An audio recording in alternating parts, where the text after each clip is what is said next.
I often find that I'm more aesthetically attracted to indie titles than I am AAAs.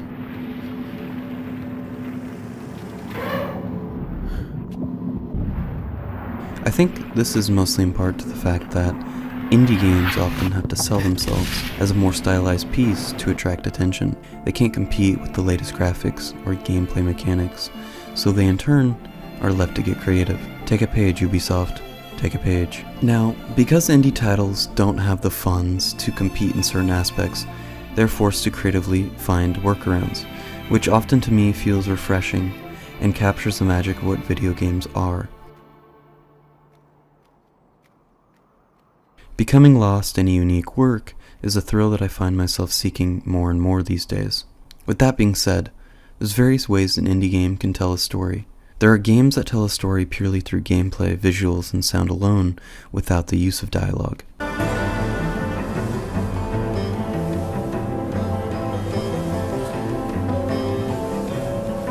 And the opposite, of course, games that tell a story purely through dialogue, sound, and visuals, but barely any gameplay. And there's, of course, games that combine multiple elements. And I am by no means saying that all games are stuck to certain storytelling devices, destined to be one type of game throughout the entire playtime. And I'm also not saying that a game needs to fall under a specific category to be good, but generally, a game like Gone Home, for example, never suddenly becomes fun. Zinger. Real shit though, I have a special place in my heart for walking sims, but I don't find myself replaying them, because in 5 years I've most likely forgotten them. Double zinger! To me, the indie games that I remember the longest, the ones that touched me ever so gently like a whisper in the night, the games that have made me feel like a girl in a cover of a romance novel, are the games that combine 4 distinct elements. Dialogue. Hey, Red. We're not gonna get away with this, are we? Visuals. Gameplay.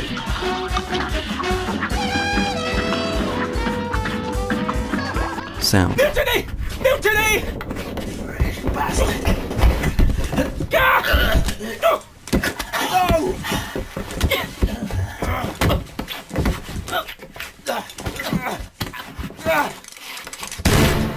Realistically, to be a good indie game, 2 to 3 of these have to be solid.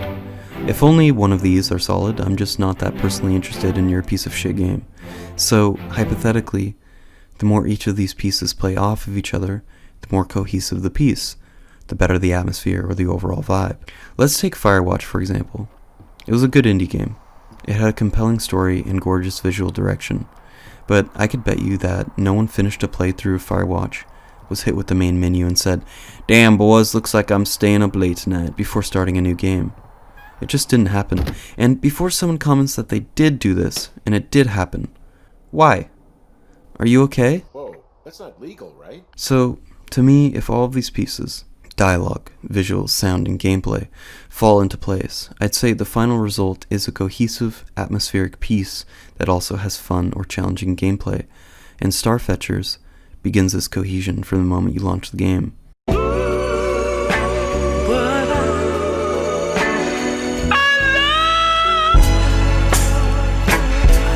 Now, again, I'm not saying that you can't have a memorable game without it being driven by strong dialogue. Some of my favorite indie games, the main character never says a word, and instead the world speaks, and you listen.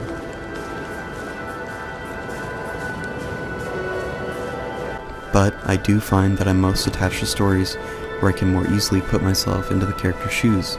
I want to feel what they are feeling. This is about the thrill of wearing another man's skin, feeling his innermost wants and desires. Naturally, I will cling to a character quicker if the character has some quality that I can cling to, like sadness. I'm so sorry, Red. They took your voice. Without spoiling the entirety of the 1-hour pilot, because I think this is one you need to experience on your own. The very beginning of the Starfetcher story is as follows. We start the story as a young retail worker in a dirty dystopia, confused on his path in life. Something that I can immediately relate to and sympathize with, because I'm currently in a hauntingly similar situation, even down to the dystopian society, and murdering people is pretty cool. Until one day a mysterious hooded stranger shows up, sweeps you off of your feet, and promises you a new life in a gang called the Thorns. The Thorns have one goal, or so he's told, to reach the tower in the heart of the city. But as he's swept into this life and turned into a killing machine, he starts to become lost in his mind, and in a city of grimy inhabitants trying to sell him something, or fill his mind with fear, or in the best case, attempting to open his eyes to the evils of the world. In the wake of my creation, a shift of power could be felt throughout the nation. Countless jobs within the economical ecosystem tilted into obscurity because of me. Combining absurdity in gameplay and dialogue that is both witty and hilarious and always aligns with the overarching themes of the game, brings the city and its inhabitants and your choices to life by taking the 4 elements of a good game and running with each. So let's go over them one by one. The visual storytelling here is crisp. When cutscenes do play, they are vibrant and important. They cast characters in new lights, but they are never long.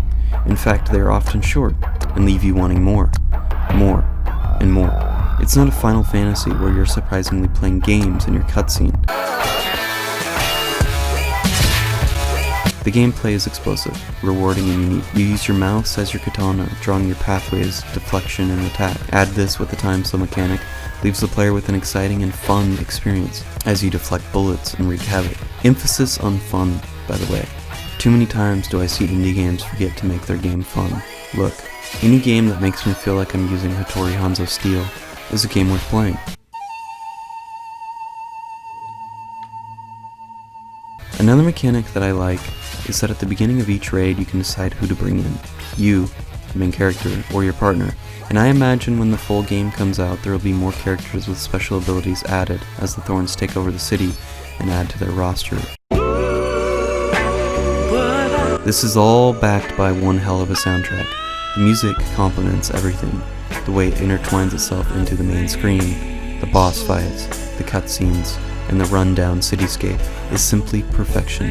It will grow hair on your chest, even if you are a female, so be careful. Starfetchers, a short pilot with a runtime of about an hour, has left a lasting effect on me that I can't say for a lot of indie games, let alone most AAA titles released nowadays. I'm looking at you, Ubisoft, you son of a bitch. The reason Starfetchers matters is because every element of the game serves to something. It has a purpose. It has a reason to be a game besides that it's fun. I know what you're thinking, but earlier you said FIREWATCH wasn't that great of a game, and it has a purpose. You are right.